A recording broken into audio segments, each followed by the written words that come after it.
Calculate करना था, ठीक है। चेक करते हैं, देखो अब हमें ना दो इक्वेशंस का यूज करना है, कंजर्वेशन ऑफ एंगुलर मोमेंटम और कंजर्वेशन ऑफ एनर्जी। पहले इन दोनों इक्वेशंस को कंपेयर करो। अगर मैं कंजर्वेशन ऑफ एंगुलर मोमेंटम का यूज करूं, देखना एक बार इन दोनों इक्वेशंस को कंपेयर करो। ms v1 a 1 minus e, this is equals to ms v2 a into 1 plus e। ms a will cancel out, यानी v1 को मैं लिख सकता हूँ v2 1 plus e 1 minus e। देखो ठीक, यहां से वो वाली इक्वेशन लिखो। अब कहां से? वो वाली कंजर्वेशन ऑफ एनर्जी को करो start. Minus G M P upon R, R की वैल्यू रख दो बेटा, A 1 minus E plus 1 by 2 v1 का स्क्वायर, v1 ये रहा, तो ये पूरा लिखना तो है। ये हाँ लिखो ना इसको, v2 का square 1 plus e by 1 minus e का whole square is equal to, उधर देखो सर वो माइनस ऑफ वो रेस करो सर, g लिखा रहने दो, माइनस जी एमपी अपॉन में 1 प्लस e, हां ए भी तो आएगा, ए भी तो आएगा, बिल्कुल आएगा, a into 1 plus e plus half of v2 का स्क्वायर। परफेक्ट। उधर v1 नहीं आएगा, अच्छा इधर नहीं, मैंने v1 को एलिमिनेट कर दिया ना। अब देखो क्या करो, इसको इधर लेके आ जाओ, v2 को एक तरफ लेके आ जाओ। चलो करना एक बार, ये एज इट इज रखी रहने दो, तो minus G M T by A, ये इधर जाके प्लस हो जाएगा। कौन? मैंने इस वाले का, अच्छा हाँ, इधर जाके प्लस में करो ना, तो G M T by A common ले लियो, तो minus 1 by 1 minus E plus 1 by 1 plus E. यहाँ तक बताओ कोई दिक्कत? No sir. इधर जाके ये माइनस में मिलेगा, तो 1 बाय 2 v2 का स्क्वायर कॉमन लेंगे, 1 माइनस 1 प्लस e का होल स्क्वायर 1 माइनस e का होल स्क्वायर। परफेक्ट है, कोई दिक्कत? आप देखो एलसीएम ले लो बेटा, यहाँ पे 1 plus a plus b a minus b, देखो इधर क्या आ गया, g M T by a 1 plus e को आगे ले लो, एलसीएम ले लो, माइनस 1 स्क्वायर माइनस e का स्क्वायर। ये तो समझ में आता है ना, यानी मैं 1 माइनस e का स्क्वायर लिख सकता हूँ। इसको इधर लेके आ, तो देखो -1 minus e plus 1 minus e, क्या बचा सर? ये बच गया माइनस, पक्का लिख दो 2, कुछ गड़बड़ ना हो जाए तो इस चीज का ध्यान रखना। इधर आ जाओ, 1/2 v2 का स्क्वायर 1/2 v2 का स्क्वायर -2 ही बचेगा, -2 ही प्लस आगे माइनस बचेगा। अरे तुम इधर बेटे नहीं पैनिक मत होना प्लीज, स्ट्रेस ही मत लो, हो जाए कोई नहीं, मैं समझ गया ना, मैथ्स कितना अच्छा तुम्हारा। इधर रखो, ये बना -1 माइनस ई प्लस, अरे रुको तो सही, +1 और माइनस ई, 1 ने 1 को मारा, ई -2 ई, कोई नहीं ठीक है, परफेक्ट, कोई परेशान मत हो, ठीक है बच्चे। इधर आ जाओ, इधर देखो 1 माइनस ई का स्क्वायर, नीचे एलसीएम 1 माइनस ई का होल स्क्वायर, यहाँ क्या बचा बच्चों, 1 माइनस ई का whole square minus 1 plus E का होल स्क्वायर। सोल्व करना आता है, ए प्लस बी का होल स्क्वायर का फॉर्मूला लगाओ, यहाँ पे वो लगाओ, तो देखो A square plus B square minus 2ab। चलो मैं लिख ही देता हूँ, साथ के साथ लिख लो एक बार, 1/2 1 माइनस ई का स्क्वायर कॉमन ले लो, और v2 का स्क्वायर इधर आ गया बेटा, देखो a का स्क्वायर प्लस e का स्क्वायर -2e प्लस माइनस, ठीक है, सारे माइनस होते चले जाएंगे, तो 1 माइनस e का स्क्वायर -2 बाबू, नहीं प्लस है ना, बाहर में माइनस भी तो है, -2, ठीक है। अब देखो +1 -1 कैंसिल आउट, a का स्क्वायर प्लस b का स्क्वायर ना, ये भी कैंसिल आउट, यहाँ पे बना -4e। इधर देखो ध्यान से, इधर बना -4, इधर बना, इधर जाके अच्छा A2 को इधर पहुंचा दूं तो इधर भी क्या बन गया 4। परफेक्ट। तो मैं कह सकता हूँ इस -4 ने ये -4 को भी मार दिया। अरे बोलो भाई। तो अब देखो क्या बचा, ध्यान रखना बस। अब अच्छा इसने इसको भी मार दिया, सही बोल रहा हूँ? Yes sir. परफेक्ट। अब देखो क्या बचा, GMP बाय A।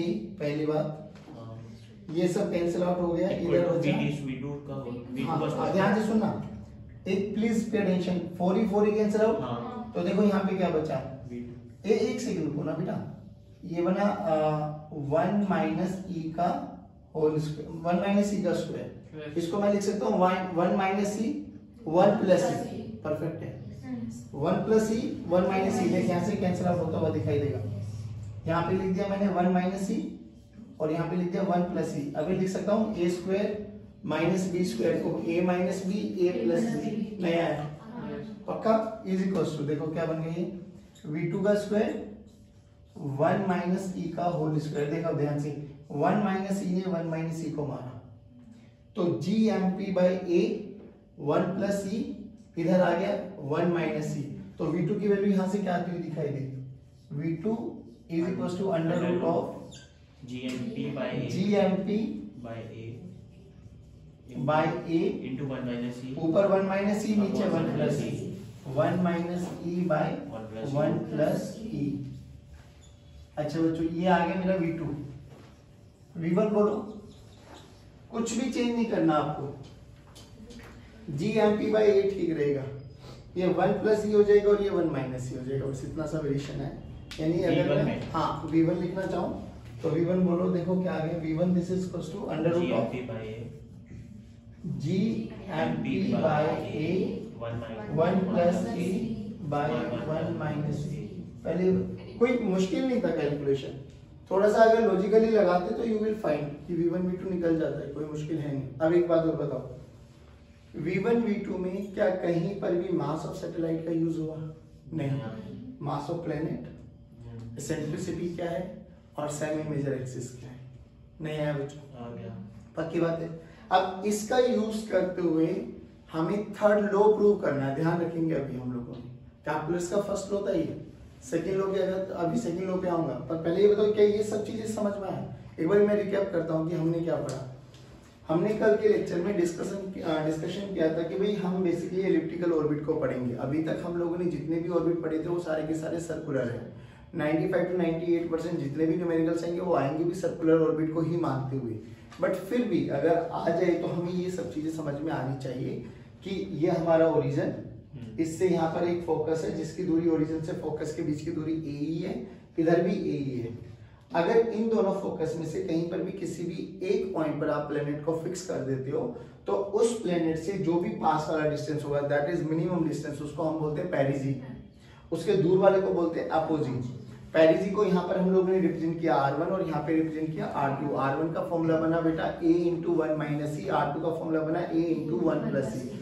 सबसे कम से कम डिस्टेंस ये होगा, सबसे ज्यादा से ज्यादा डिस्टेंस ये होगा, बाकी सारे डिस्टेंस इन दोनों के बीच में लाई करने वाले हैं। पेरिजी और एपोजी ही केवल दो ऐसे पॉइंट्स हैं जहां पर वेलोसिटी और पोजीशन वेक्टर के बीच में एंगल 90 डिग्री रहने वाला है। तो हम लोगों ने इन सब चीजों को पढ़ते हुए हम लोगों ने यहाँ पर कंजर्वेशन ऑफ एंगुलर मोमेंटम कल प्रूव कर दिया था। हमने एक चीज और बोला था कि इस केस में कभी भी ऐसे मत लिखना कि यहाँ पर gravitation force is responsible for providing centripetal force, क्योंकि G m1 m2 r square और is equal to mv square by r में वहां पे जो r था वो रेडियस ऑफ कर्वेचर था, यहाँ पे रेडियस ऑफ कर्वेचर नहीं है। यहाँ पे सेमी मेजर और माइनर, सेमी और माइनर एक्सिस के बीच में बात करने वाले। तो इन न्यूमेरिकल्स को करने के लिए दो ही अप्रोच हमेशा दिमाग में लगानी पड़ेगी। कौन कौन सी? एक तो कंजर्वेशन ऑफ एंगुलर मोमेंटम, हाँ एंगुलर मोमेंटम कंजर्व रहेगा किसी भी प्लेनेट के अप्रोच, चाहे वो यहाँ पे रखो चाहे वो यहाँ पे रखो, और कंजर्वेशन ऑफ एनर्जी। इन दोनों का यूज करते हुए हमने V1 और V2 निकाल लिया। अब ये V1 और V2 दो स्टैंडर्ड वेलोसिटी है, दीज आर स्टैंडर्ड वेलोसिटी, क्योंकि V1 और V2 अगर यहाँ पे रख दोगे तो ये V1 बन जाएगा, यहाँ पे रख दोगे तो ये V1, मतलब डिपेंडिंग अपॉन कि प्लेनेट किधर है। नहीं आया समझ में? अब ध्यान से देख, V1 और V2 को कंपेयर कर, V1 और V2 को कंपेयर कर। यहाँ पे 1 प्लस ई आ रहा है, यहाँ पे 1 माइनस ई आ रहा है। किसका डिनोमिनेटर छोटा है? V1 का। तो v1 की स्पीड बढ़ने वाली है। कल हम लोगों ने ये लेक्चर को वाइंड अप किया था कि पहली बात तो ऐसे याद करो, जो भी सैटेलाइट जैसे ही वो प्लेनेट के अप्रोच आती है, पास आती है, पेरिजी की तरफ बढ़ रही होती है, उसकी स्पीड इंक्रीज हो जाती है, मैक्सिमम हो जाती है। यहाँ पर नहीं आया समझ में, फिर यहाँ से यहाँ डिक्रीज होते हुए चली जाएगी, फिर यहाँ से यहाँ इंक्रीज होते हुए चली जाएगी। इतना समझ में आया। अब इसका सेकंड लॉ देखो। सेकंड लॉ का प्रूव कराने से पहले ये बताओ, ये तुम्हें बेसिक चीजें समझ में है? अब इसको ना 5 मिनट का समय दे रहा हूँ, ये v1 v2 की वैल्यू जल्दी इक्वेट कर लो। कोशिश करना बिना बोर्ड पे देखे लिखो। सेकंड लॉ क्या कहता है? सेकंड लॉ मतलब बहुत आसान भी है और इससे बहुत ऑब्जेक्टिव क्वेश्चंस पूछे भी जाते हैं। पहले समझ लो भाई, ये हमारा इलेक्ट्रिकल ऑर्बिट, ठीक है। मान लो हमारा प्लेनेट यहाँ पे कहीं पे भी रख सकते हैं, यहाँ पे रखो, यहाँ पे रखो, one and the same thing, कोई दिक्कत वाली बात नहीं। अब ये क्या बन गई? पेरिजी, और ये क्या बन गई? एपोजी। बात समझ में आ गई? अब सुनो, वो क्या कहता है कि area swept by the satellite on the planet in a given interval of time is equal. अभी आई टेल यू कैसे। वो ये कहता है कि मान लो कि सैटेलाइट यहां से यहां तक 1 सेकंड में आई, ठीक। मान लो ये t equals to 1, t equals to 2, और यहां से t इक्वल्स टू 4, और यहां t इक्वल्स टू 5। 1 सेकंड में इतना, 1 से तो ये वाला एरिया और ये वाला एरिया दोनों क्या होंगे? सेम। ये कहते हैं, यानी वो कहता है कि एरियल वेलोसिटी कांस्टेंट है। एरियल वेलोसिटी का मतलब क्या है? यहाँ पर dA/dt कांस्टेंट है। ये हमें प्रूव करना है। चलो अब इसका प्रूफ देखो। अब ये समझ भी लेना, इसका एक एक लाइन बड़ी इंपॉर्टेंट है। Area swept by the satellite on the planet in a fix interval of time is always constant. Satellite ही तो रिवॉल्व करेगी, तो सैटेलाइट यहां से यहां तक आई टी टाइम में, यहां से यहां तक आई टी टाइम में, तो area swept by the satellite on the planet in a given interval is always constant. ये कहता है। अब इसका छोटा सा प्रूफ देखो क्या होता है।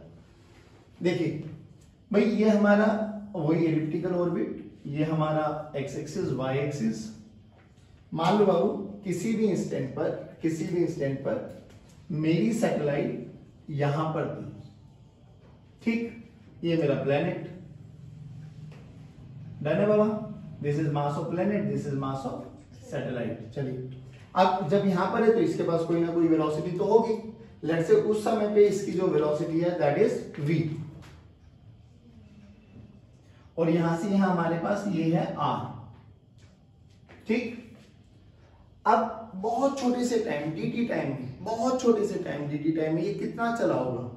v into dt। अब देख, वैसे तो स्पीड कॉन्टिन्यूसली चेंज कर रही है, बट dt टाइम बहुत बड़ा बहुत छोटा। क्या इतना छोटा मैं ये मान सकता हूं कि ये v में कोई ज्यादा चेंज नहीं आया होगा? तो बहुत छोटे से टाइम में मान लो वो यहां से यहां तक आ गया, तो ये एरिया हमें कैलकुलेट करना। बात समझ में आई? ये छोटा सा एरिया, इसको थोड़ा इलार्ज करके बनाता हूं। ये मेरा प्लेनेट, ये मेरी सैटेलाइट, यहां से यहां आ गई है dt टाइम में, ठीक। ये समझ में आया? तो मैं ये मान के चल सकता हूं कि ये एक स्ट्रेट लाइन है, वो बहुत छोटी सी लाइन है, बहुत छोटा सा डिस्टेंस है। ये जूम इन करके दिखा रहा हूं इतना बड़ा, तो ये डिस्टेंस कितना हो जाएगा बेटा? Speed into time, speed into time. तो ए से बी तक का डिस्टेंस हो गया हमारे पास स्पीड इंटू टाइम। परफेक्ट। ये मेरे पास r था बाबा, ये मेरे पास इधर v था। तो what is the angle between r vector and v vector? ये मान लो ये थीटा एंगल है। तो बताओ ये एंगल कितना बन गया बच्चों? 180 माइनस, सारे बच्चों बोलो 180 माइनस, तो 180 माइनस थीटा। चलिए अब ये एक ट्रायंगल बन गया। ध्यान से देख, ट्रायंगल का एरिया निकालना आता है हाफ इंटू बेस इंटू। अब मुझे हाइट नहीं पता, तो चुपचाप यहां से बेस पे क्या डाल दो? एक परपेंडिकुलर h। तो एरिया बोलो, एरिया छोटा सा एरिया कितना आ गया बाबा? dA, this is equals to half into base into height. पहले बताओ ये समझ में आ रहा है? अब ध्यान से देखो, हाफ तो हाफ रहेगा बाबू, बेस मेरा r है इंटू हाइट। अब h को निकाल दे in terms of v dt। ध्यान से देखो, ये एक राइट एंगल ट्रायंगल बन गया। ये 180 माइनस थीटा, ये v dt, तो v dt के दो कंपोनेंट करो, एक ये बन जाएगा v dt cos 180 minus theta, ये बन जाएगा v dt sin 180 minus theta. ध्यान से देखो h की वैल्यू क्या बन गई बच्चों, v dt sin of 180 minus theta. ध्यान से देखो 180 माइनस थीटा बोले तो साइन सेकंड क्वाड्रेंट में, और सेकंड क्वाड्रेंट में साइन पॉजिटिव रहते हैं और साइन का साइन रहेगा क्योंकि 180 में प्लस माइनस का समेशन है। तो h की वैल्यू कितनी आ गई बच्चों, v dt sine of theta. रखो यहाँ पे dA की वैल्यू देखो बाबू, half into R into v into dt into sine of theta. Perfect. ध्यान से देख, अगर इस इक्वेशन को मैं ms से मल्टीप्लाई और ms से डिवाइड करूं तो कोई दिक्कत नहीं है, तो multiply and divide by ms। ms क्या है यहाँ पे, मास ऑफ सैटेलाइट। परफेक्ट। चलो करो एक बारी, देखो dA this is equals to 1/2 r into v into sine theta into ms by ms into dt। Now याद करो कल आपको 3 जगह मैंने एंगुलर मोमेंटम लिखना सिखाया था, पेरिजी पर, एपोजी पर और किसी भी जनरल पॉइंट पर। पेरिजी पे लिखना सिखाया था ms v1 r1 क्योंकि v और r के बीच में 90 डिग्री एंगल बन रहा था। दूसरे पॉइंट पे क्या लिखा था, ms v2 r2। किसी भी जनरल पॉइंट पे क्या लिखा था, ms vr sin theta, ms vr sin theta. तो ये क्या बन गया, एंगुलर मोमेंटम। क्या बन गया बाबा, एंगुलर मोमेंटम। सारे बोलो ना, एंगुलर मोमेंटम। तो dA by dt लेके आओ इधर, dA by dt देखो 1/2 angular momentum is represented by L divided by ms। पहले बताओ dA by dt 1/2 कांस्टेंट है, L कांस्टेंट है, ms कांस्टेंट है, तो क्या dA by dt कांस्टेंट आ गया। इस dA by dt को बोलते हैं हम एरियल वेलोसिटी। क्या बोलते हैं, एरियल वेलोसिटी। सारे बोलो, एरियल वेलोसिटी। सारे बोलो, एरियल वेलोसिटी। परफेक्ट। नहीं आया समझ में, तो वो ये कहता है कि area swept by the satellite on planet in a fixed interval of time is always constant. जैसे कि फॉर एग्जांपल एक बहुत बेसिक सा क्वेश्चन पूछता हूं, आप बता देंगे। बोला गया कि ये हमारे पास एक कोई भी सैटेलाइट है, वो इलिप्टिकल ऑर्बिट में मूव कर रही थी, ठीक है बाबू।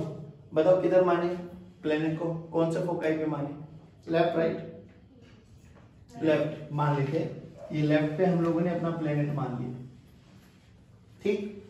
बोला गया यहां से यहां तक सैटेलाइट को जाने में, यहां से यहां तक सैटेलाइट को जाने में लगा t1 का समय, और यहां से यहां तक आने में लगा t2 का समय। Find out the relation between t1 and t2। क्या t1 इक्वल्स टू t2 है, क्या t1 is greater than t2 है, या t2 is greater than t1 है। ठीक है, लिख दो। तो t1 is equals to t2, A option. B के साथ जाओगे t1 is greater than t2, या सी के साथ जाओगे t2 is greater than t1। Definition अगर किसी बच्चे को याद है तो वो बहुत इजीली आंसर निकाल सकता है। क्या बोला, area swept by the satellite on the planet in a given interval will remain constant. बस ये देख ले कि अगर दोनों का एरिया सेम आ रहा है तो t1 t2 बराबर हो जाएंगे। एक का एरिया छोटा है, एक का एरिया बड़ा है, तो एक छोटा हो जाएगा और एक बड़ा। अब देख, एरिया स्वेप्ट बाय दी, अब सैटेलाइट पहले यहां पे थी, फिर यहां पे पहुंची, तो t1 टाइम में तो ये एरिया स्वेप्ट किया, ये वाला नहीं आया, फिर यहां से यहां पर आई तो दूसरे टाइम में ये वाला एरिया किया। इसको a1 बोल दूं और इसको a2 बोल दूं, बोल ध्यान से देख कौन सा एरिया ज्यादा है, a1। तो किस में ज्यादा टाइम लगा होगा, a1 में। तो कौन सा ऑप्शन ठीक है, खत्म। नहीं आया, पक्का। एक और बोलो, आ जाओ आ जाओ आ जाओ, बोलो प्लेनेट किधर मानो, राइट राइट बोलो तो इधर है, परफेक्ट। यहां से यहां तक जाने में टाइम लगा t1, यहां से यहां तक जाने में टाइम लगा t2। देखो यहां से यहां तक जाने में टाइम लगा t1 और यहां से यहां तक आने में टाइम लगा t2। फिर वही एरिया कैलकुलेट कर लो, भाई यहाँ एरिया ये बना, बस यहाँ एरिया ये बना, बोलो खत्म, नहीं आया, श्योर पक्का पक्का। थर्ड लोग क्या कहते हैं, क्या प्लस कि time period of revolution is directly proportional to A cube, ठीक है ना। जब हम लोग ने ऑर्बिटल वेलोसिटी ऑर्बिट सर्कुलर माना था तो वो आर क्यूब के डायरेक्टली प्रोपोर्शनल आया था। आज ए क्यूब के डायरेक्टली प्रोपोर्शनल आना, ये प्रूव करना है हमें ना, प्रूव कुछ नहीं करना। अभी जो हम लोग ने स्टार्ट किया ना कि D A by D T क्या होता है, कांस्टेंट, और D A by D T की value 1/2 L by M S, perfect है ना। ये हमें प्रूव करना है। अब देखो भाई, मान लो कि जो भी सैटेलाइट आपकी चल रही थी उसने यहां से, ये हमारा प्लेनेट, ये हमारा प्लेनेट और ये हमारी सैटेलाइट, यहां से स्टार्ट किया और घूम के ना वापसी इसी पॉइंट तक आ गए, यानी ये कंप्लीट रिवोल्यूशन। कितना टाइम लगा, कैपिटल टी। कितना एरिया लगा, pi A B. Area swept कितना किया, पूरा का पूरा पाई ए बी। अरे area of pi A B होता है ना, तो देखो पूरे ए कंप्लीट रिवोल्यूशन में pi A B divided by capital T किसके बराबर होगा, 1/2 L into ms, 1/2 L into ms। बस चलो करते हैं। ये दूरी हमारे पास r1, इस समय इसकी वेलोसिटी है v1 पहली जी पर, ये मास of planet and this is mass of satellite. In one complete revolution, in one complete revolution, जल्दी बोलो बाबा, एरिया कितना हो जाएगा, पाई ए बी, और टाइम मैंने माना टी। तो ध्यान से देखो उस इक्वेशन को लगाओ, pi A B divided by T must be equals to half into L, लिखो इस वाले पॉइंट पे एल, एम इनटू एस, मतलब एम बी आर होता है ना, एल कहां गया, एल की तो वैल्यू लिख रहा हूं ना बाबू, M S into v1 into r1 divided by M S cancel out. अपन को टाइम निकालना है, तो टाइम को उधर लेके जाओ, बाकी सारे फैक्टर्स को एक तरफ लेके आ जाओ। तो अगर मैं नहीं चलो pi A B into 2 divided by v1 r1, this is equals to t, perfect. अभी याद करो v1 की वैल्यू अभी निकाली आप लोगों ने, चलो 2 पाई a। अब याद करो कल b का एक रिलेशन पढ़ा था a के साथ, क्या पढ़ा था, a into under root of 1 minus e का square divided by v1, v1 की value under root of gmp by by a 1 plus e ऊपर 1 plus e। हाँ अभी रुको ना, 1 plus e by 1 minus e लिख सकता हूँ, श्योर, ध्यान रखना r1 a into 1 minus e, perfect. ध्यान से देख, इसको मैं क्या लिख सकता हूँ, 1 plus e 1 minus e। हाँ under root of 1 plus e into 1 minus e। अगली बार यही लिख दूं, हां सर, है, हां, अरे बोलो भाई, Yes, sir. Under root of 1 minus e के स्क्वायर को मैं लिख सकता हूँ under root of 1 minus e under root of 1 plus e, लिख सकता हूँ, यस या नो। तो इसी को मैं यहाँ पे चेंज कर देता हूँ इनटू 1 प्लस e। देख कितनी चीजें कैंसिल आउट हो गई, sir 1 plus e 1 plus e। ये खत्म। हां 1 plus, अब ध्यान से देख, ये ऊपर चला जाएगा तो ये 1 माइनस e बन जाएगा, भाई ये देखो ना 1 माइनस e का whole square, root cancel out. हां तो इसने इसको मारा, वही, हां नहीं है, श्योर श्योर, पक्का पक्का। पर माइनस में है, कौन सा माइनस में है, अच्छा ठीक है, अरे ये ठीक है उस जगह स्क्वायर हो जाएगा ना, इतना समझ में आया। हाँ। तो ये किसके बराबर है, टाइम। अब देख टाइम की वैल्यू क्या आ गई, 2 pi 2 पाई a का स्क्वायर, हां ऊपर और कुछ नहीं बचा, नीचे देखो under root G M T, नीचे a की पावर 1/2 है, वो भी ऊपर चला गया। सर ये का स्क्वायर कैसे होगा, अरे a इंटू ए, ये माइनस, क्या कैंसिल हो जाएगा, सर उसको ना अच्छा हाँ परफेक्ट, तो ऊपर बचा ए, ठीक, डन है। अब ये ए था, ए का रूट है बाबू, ये हां ए का रूट ऊपर चला जाएगा तो ए की पावर 1/2। 1/2। ध्यान से देखिए सब क्या है, सर वो constant, 2 pi constant, G constant, M T constant, t तो t equals to a constant a की पावर 3 क्यूब रूट से ऊपर स्क्वायर ले लो, t क्यूब इक्वल टू 1 मतलब नहीं है, पहले बताओ ये समझ में आया नहीं आया? पक्की बात। This is all about your Kepler's law. Kepler's law बता भी दिए, उसके प्रूफ भी बता दिए। प्लीज मेक इट श्योर कि आप लोगों को ये रिजल्ट के साथ याद हो ना। एक छोटी सी चीज और याद करो, आप लोगों ने 11th में एटम्स पढ़ा होगा, पढ़ा है? ठीक है ना।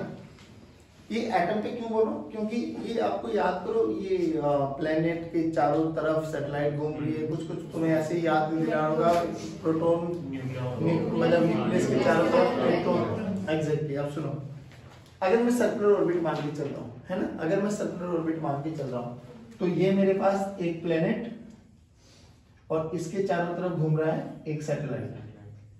This is mass of planet and this is mass of. एक चीज याद रखना मैं भूल गया, हम लोगों ने मास ऑफ प्लेनेट को स्टेशनरी माना हुआ है, घुमा हम सैटेलाइट को रहे हैं। चलिए, इन दोनों के बीच की दूरी छोटा r। चलो बताना इस पॉइंट पर, मान लीजिए इसके पास वेलोसिटी है v, जो कि ये सर्कुलर ऑर्बिट कर रहा है, तो सर्कुलर ऑर्बिट में v तो कभी चेंज नहीं होगा। तो हमने बोला किसी भी इंस्टेंट पर v रहेगा, r रहेगा, तो एंगुलर मोमेंटम कंजर्व रहेगा। पहली बात, किसी भी इंस्टेंट पर इसके पास कितनी पोटेंशियल एनर्जी और काइनेटिक एनर्जी होगी, लिख सकते हैं? बिल्कुल। तो पहले लिखो पोटेंशियल एनर्जी, बोलना potential energy minus G M S M P by R. पक्का? अब बोलो काइनेटिक एनर्जी किसी भी इंस्टेंट पर half M S into V का स्क्वायर। अब याद करो ये कितनी स्पीड से घूम रहा है उसको बोलते हैं ऑर्बिटल स्पीड। ऑर्बिटल स्पीड की वैल्यू कल ही निकलवाई थी आप लोगों ने, √g_mp बाय r। ऐसे मत देखो, √g_mp बाय v की वैल्यू देखो,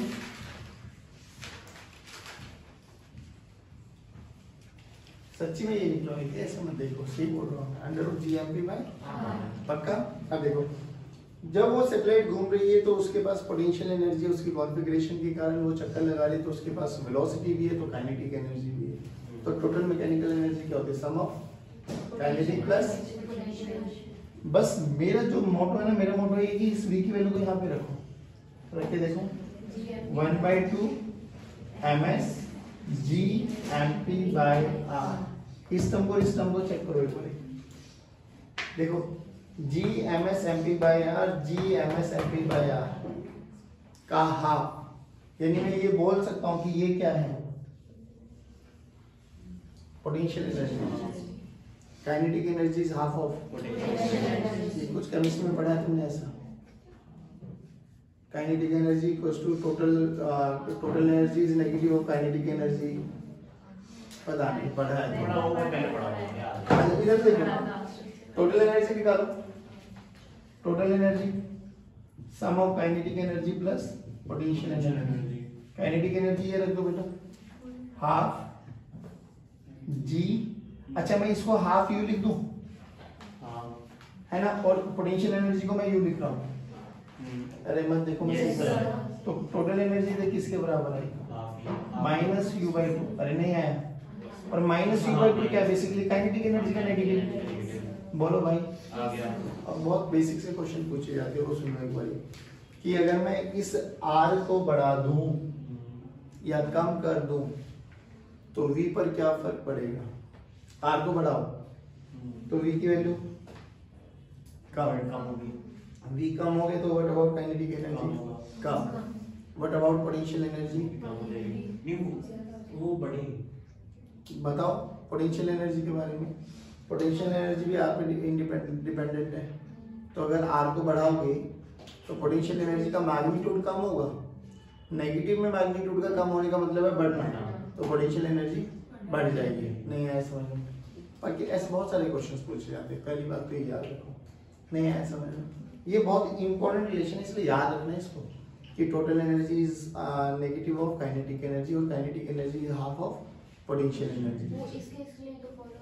हाँ, जब तक हम ये वाला ऑर्बिट मान के चलेंगे इसमें कोई दिक्कत वाली बात। उसमें तो तुम्हें लिखना सिखाया तो था भी, g_m1mp है ना, ऐसे करके। वो बात समझ में आई यहाँ पर? ये सब चीजें समझ में आ जाएगी। अब ना बहुत बेसिक सा क्वेश्चन और बताता हूँ तुम्हें, 2-3 केस है वो और समझ लो, फिर इस चैप्टर को यहीं वाइंड अप करते हैं। देखो मुझे एक बात बताओ, मान लो ये मेरी अर्थ है बाबा, है, यहां से r दूरी पर मैंने एक ऑब्जेक्ट को लिया, चाहे भले इसको सैटेलाइट मान लो, सैटेलाइट को r डिस्टेंस पे ऊपर लेके चला गया और इसको मैंने रिलीज कर दिया। क्या कर दिया? रिलीज। सारे बोलो। Release. तो रिलीज कर दे तो क्या हुआ होगा? कैसा पाथ फॉलो करेगा? Straight line. कैसा पाथ फॉलो करेगा? इतना क्या सोचोगे? तो इसको अगर यहाँ पे लाइन छोड़ दो तो सीधे तो आएगा ही। Yes sir. तो path will be a straight line. Path will be a perfect. अगर मैं अभी सेम पार्टिकल को r हाइट पर ले जाकर एक रफ्तार दूं यहाँ पर √g/m/r, GMP आया। तो बोलो कैसी ट्रेजेक्टरी फॉलो करेगा? सर्कुलर। कैसी ट्रेजेक्टरी फॉलो करेगा?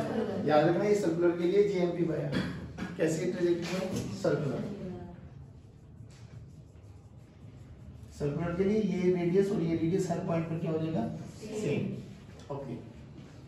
अगर मैं इसको स्पीड दे दूं √2g/m/r, ऐसे मत देखो मुझे, यहां ले जाके अब स्पीड दे दी मैंने √2g/m/r। अब बोलो पहली बात तो ये कौन सी स्पीड है? एस्केप। एस्केप कर जाएगी तो प्रोजेक्टाइल पाथ। अब एक चीज समझो, ये तीनों केस बता दिए मैंने। अब लेकिन आप ये बोलोगे कि सर लेकिन अभी तो आपने बताया कि एलिप्टिकल पाथ लेते हैं, तो ये कब काम में आएगा? अब now point to be noted.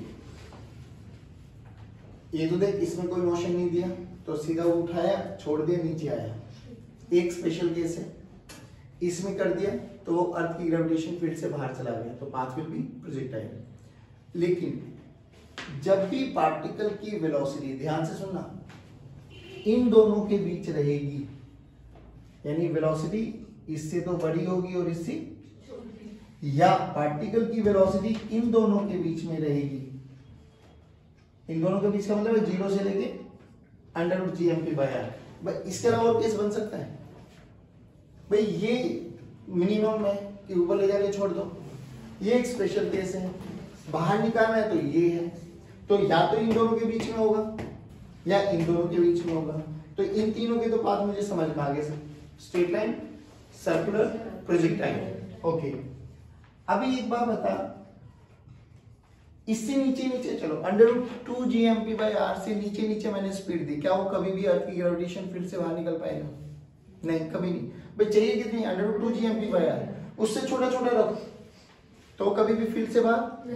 दिमाग में बिठा ले, जब तक वो ग्रेविटेशनल फील्ड के अंदर ही रहेगा ना, तो path will be a ellipse. Path हमेशा कैसा रहेगा? एलिप्स। कैसा रहेगा? सोच के देख, इन दोनों के बीच में कैसा पाथ रहेगा? एलिप्स। कैसा रहेगा? कैसा रहेगा? इन दोनों के बीच में भी एलिप्स, इन दोनों के बीच में भी। अब सुनो, कई बार क्वेश्चंस में एक ऑप्शन मिलेगा तुम्हें एलिप्स और कई बार मिलेगा आर्क ऑफ एन एलिप्स। अब सर इन दोनों में कैसे, कौन सा आंसर ठीक होगा? आप समझना कि अगर आपका पार्टिकल, बच्चों प्लीज पे टेंशन, आपने छोड़ा और उसने बिल्कुल ऐसे करते हुए एक पाथ को फॉलो किया, मतलब यहां से छोड़ा आपने और वो ऐसे करते हुए एक पाथ को फॉलो किया, मतलब समझ लो कि अर्थ की पेरिफेरी से बिल्कुल स्ट्राइक करते हुए, बिल्कुल टक्कर, मतलब बिल्कुल पैरेलल निकल के चला गया, है ना? तो भी कैसा पाथ है? एलिप्स। कैसा पाथ है? और अगर एक स्पेशल केस आ जाए कि जिस भी सैटेलाइट को आपने प्रोजेक्ट किया वो गई और टकरा के अर्थ पर ही टकरा गई, अर्थ पर ही टकरा गई, बट अभी भी अर्थ के इन्फ्लुएंस के अंदर है, तो क्या पाथ हो जाएगा? Arc of ellipse. क्या हो जाएगा बेटा? सारे बोलो। भाई ये 5-6 ट्रेजेक्टरी और याद कर लो, इसके अलावा और कोई ज्यादा पूछा नहीं जाता इसमें। दोबारा सुनो,